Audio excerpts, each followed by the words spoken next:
Hello ladies and gentlemen, welcome back to Star Citizen. So today I have something special for you guys in Star Citizen.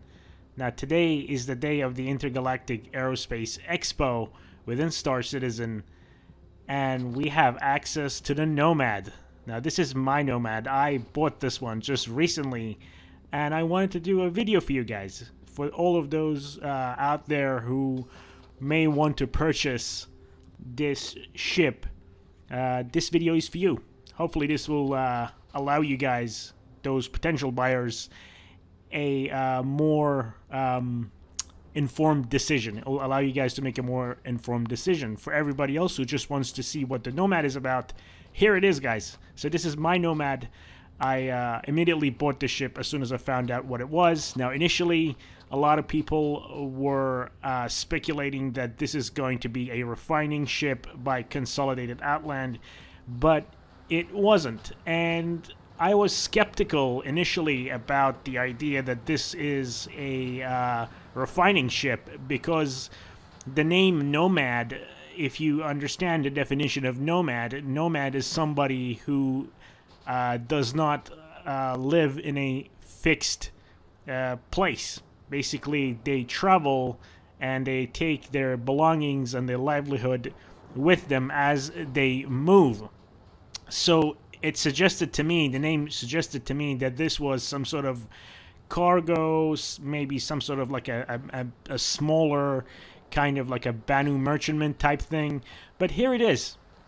Here is the Consolidated Outlands Nomad. Now what's really special and really unique about this ship is that its cargo area, its cargo hold, is basically exposed to the outside world. It is not an enclosed cargo hold, which is something very new to Star Citizen. Now, as I said, I have just gotten my hands on this thing. I just wanted to do a real quick video for you guys, to get you guys to get an opportunity to have a look at the ship. So let's go ahead and open the cargo area. This is nice. Very nice. So here's the cargo area, guys. So this ship can carry 24 SCU of cargo. Okay, so it can carry 24 SCU of cargo right here. It's exposed to the elements. It's exposed to space. So yeah, that's something to think about. Now, let's go around and have a look at it here. So it can carry 8 size 2 missiles. It can only carry those 8 size 2 missiles. You cannot change the loadouts because, as you guys can see, it is inside of an internal rack. So it is a bespoke rack, missile rack. So you cannot change the size of the missiles. In terms of its armaments, it is really well armed. It carries 3 size 2 gimbaled weapons. Those weapons can be swapped out to 3 fixed weapons. At the moment, you guys can see it is equipped with 3 size 2 laser repeaters. Now here are the other 4 missiles on this side. And another really unique thing about this ship is that it does not land. So the landing gear does not touch the ground at all. So it's constantly hovering. Yeah, so this is pretty cool. It's a very unique ship within Star Citizen. Now, the only difference between my Nomad and a stock Nomad is that this thing has the Jackal paint job. Basically, it's a red and black paint job that you can buy. So let's go ahead and get inside the ship. Let me close the cargo hold, and let's have a look inside. Now, this is so cool about this ship. Just check out this landing gear as it comes down.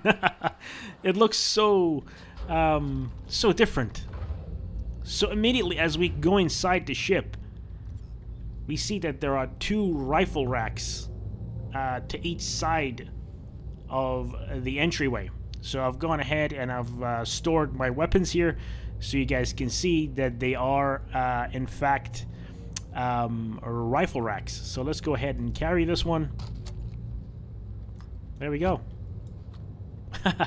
This is the electron damage sniper rifle, I believe. So let's go ahead and put it back. There it is. So the gun racks work, guys. Now this is the interior. This is the inside area.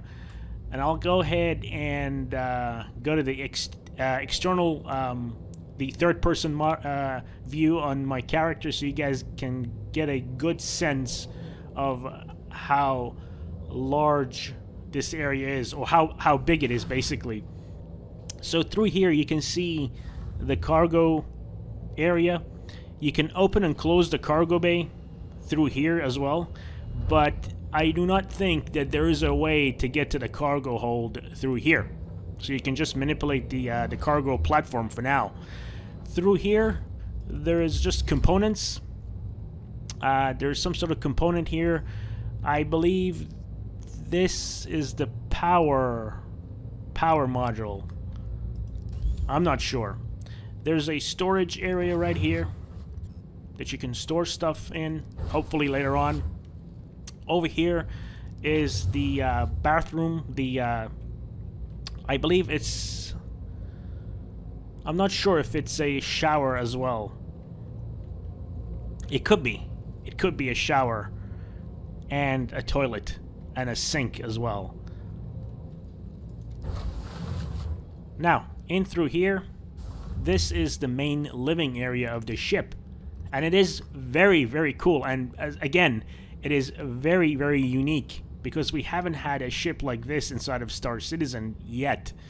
So, the kind of a small kitchenette type thing where you have a sink, you have a stove, and you have a bunch of storage space for food. Look at that. Tomato ketchup as well as soy sauce.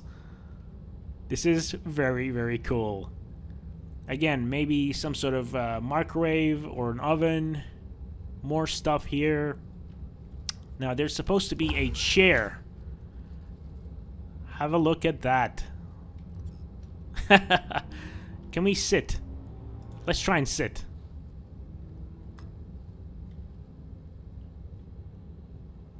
Wow.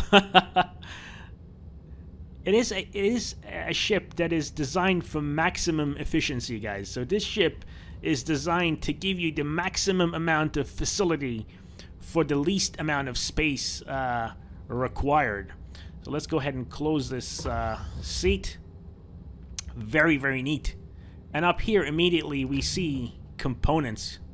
So over here we have 2 size 1 coolers.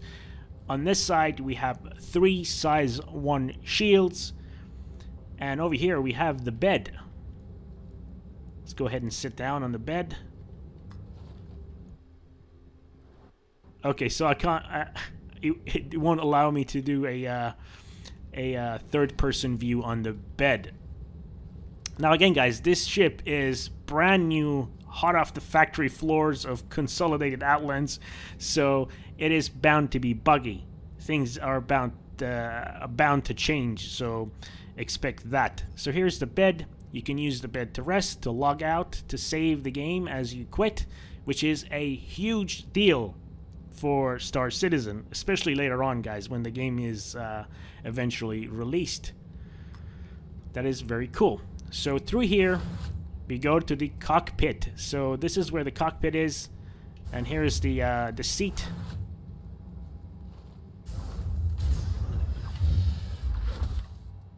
Wow. I'm not sure if those sounds are coming through the video on YouTube, guys, but it sounds amazing. Now I'm going to go ahead and start up the ship. I'm going to be quiet so you guys can hear the announcer and the sounds. Welcome.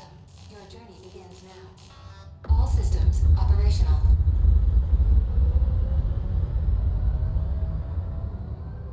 Wow, do you guys hear that rumble? It sounds really good, especially with a good pair of headphones. It sounds really, really nice. So, this is the cockpit view. So it's a single person craft, so only one bed, as you guys saw. and one seat inside the ship. No turrets, nothing.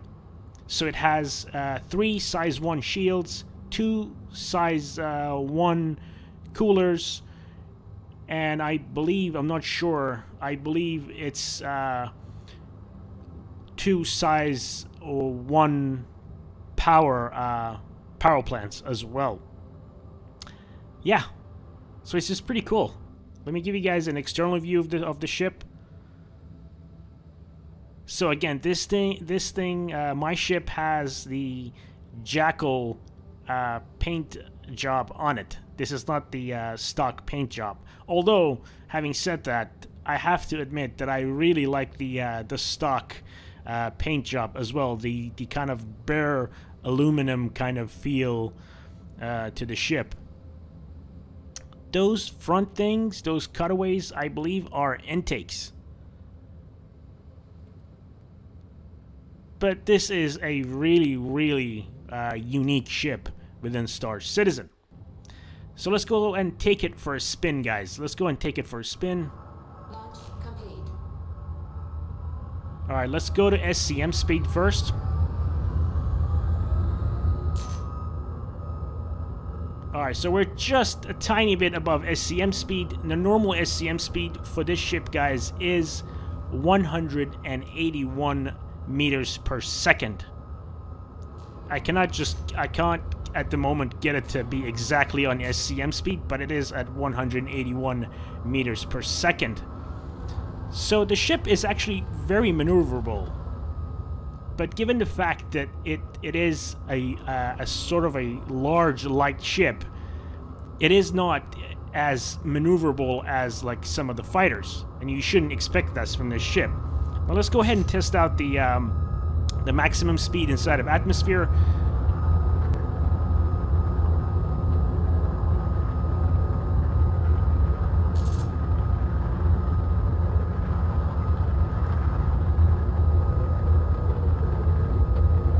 There we go. So it's trying to be quiet so you guys can hear the engines rumble. So we're on the surface of Daymar.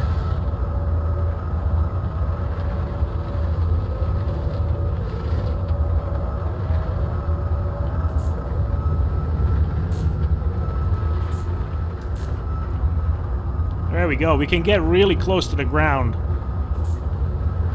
And we're using afterburners now. Oh, the engines are getting hot.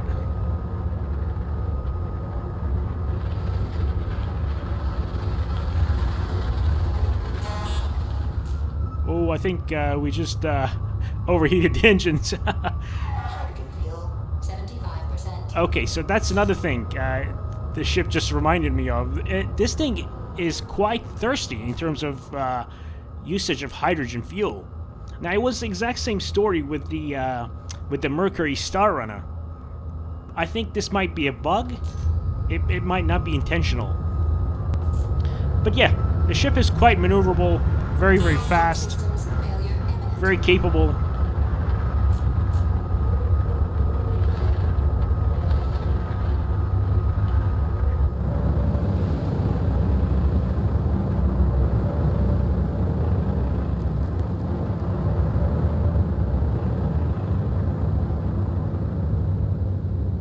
There we go.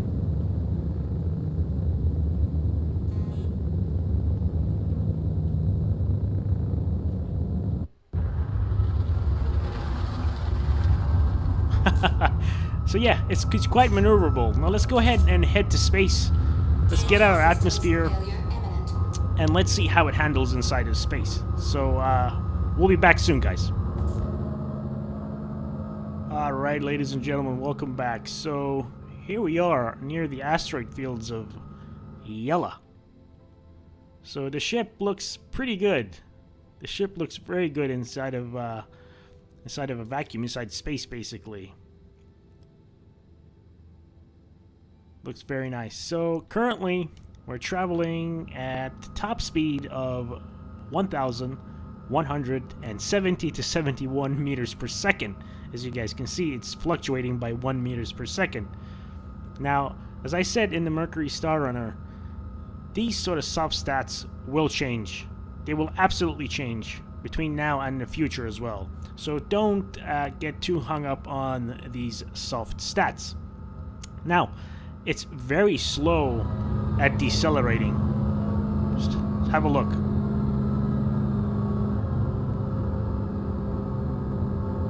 It is also quite slow at accelerating to top speed as well.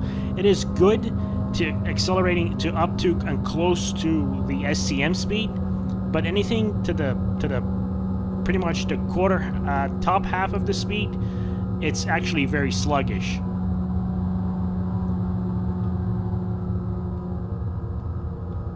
Let's go ahead and apply the reverse thrusters, the brakes.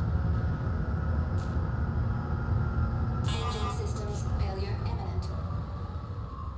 There we go. Now let's go ahead and do an SCM speed run. There we go. 183 meters per second for SCM speed. Now let's go to full speed, and you guys will see how sluggish it is at the top end.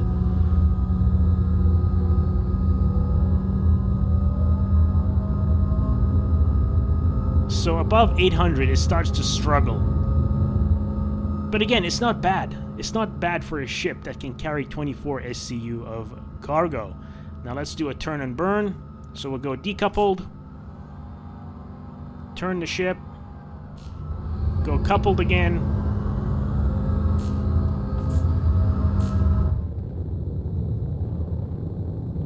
So this is one of the best ways to stop a spaceship inside of space. There we go. So we're already traveling back in the different direction now. So let's go ahead and fire the guns. I'll be quiet so you guys can hear the guns.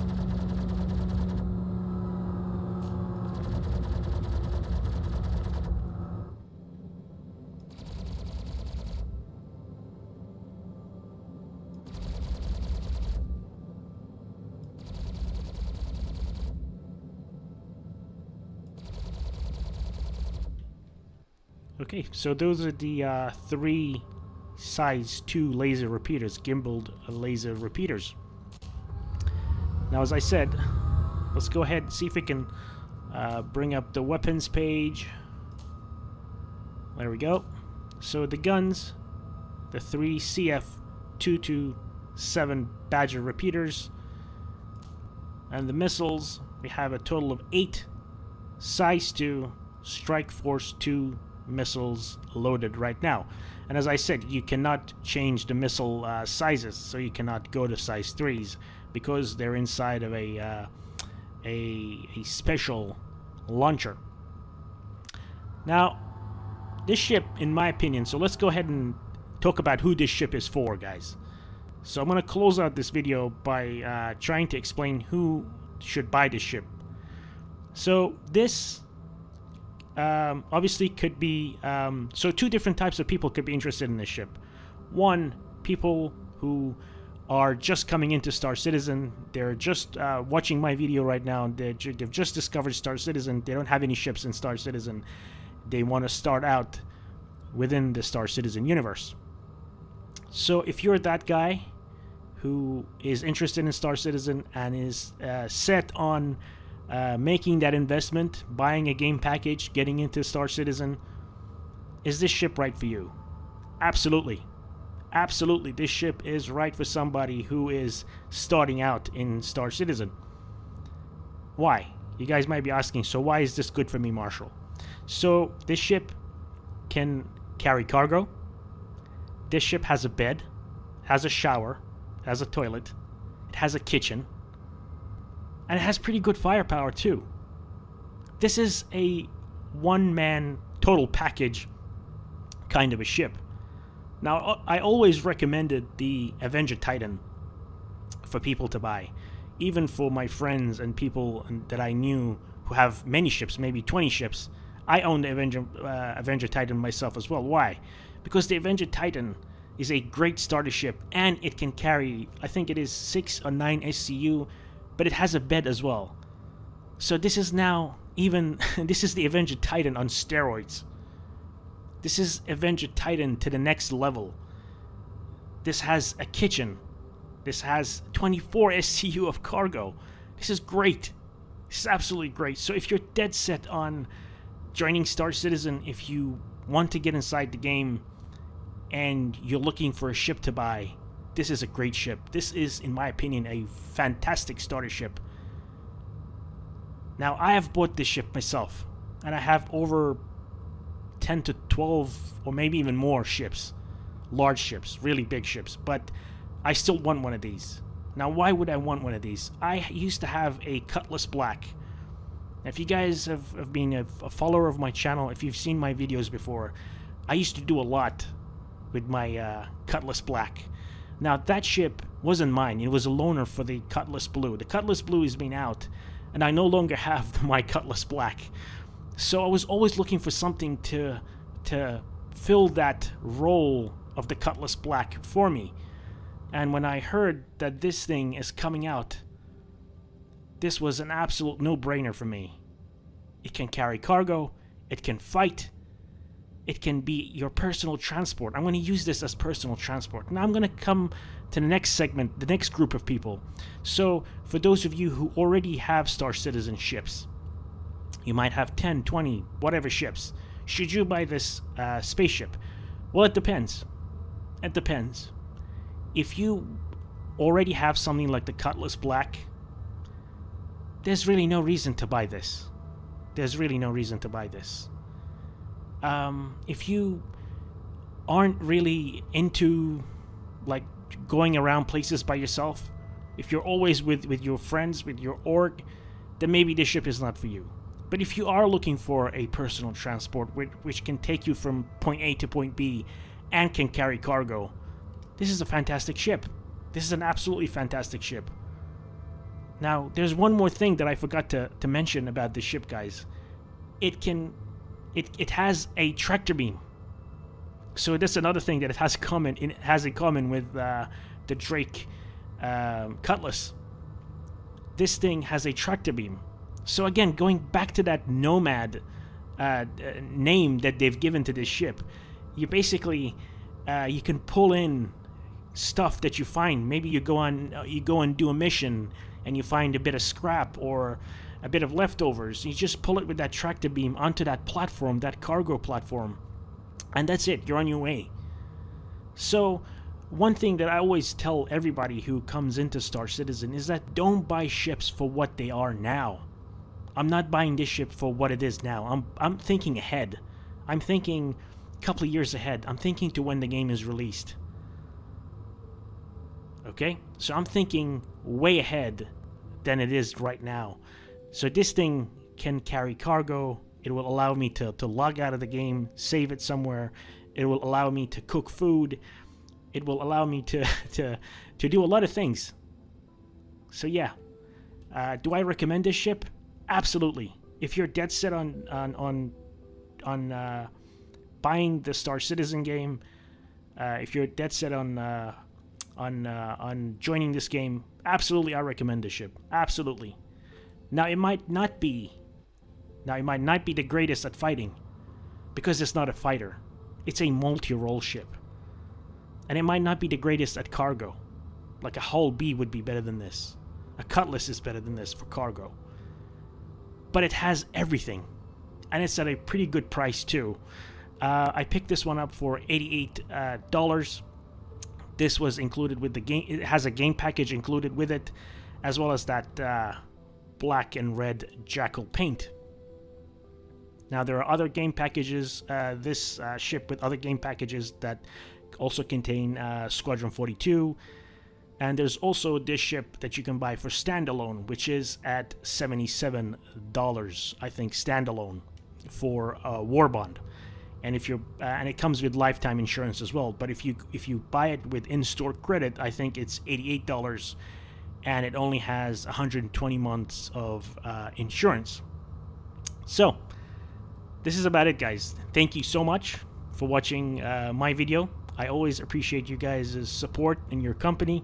Thank you so much. Keep an eye out for my channel for more videos on the on the Nomad, on the Mercury Star Runner, and on Star Citizen generally as well, especially this week, the IAE 2950. Alright guys, until next time, take care, and bye-bye.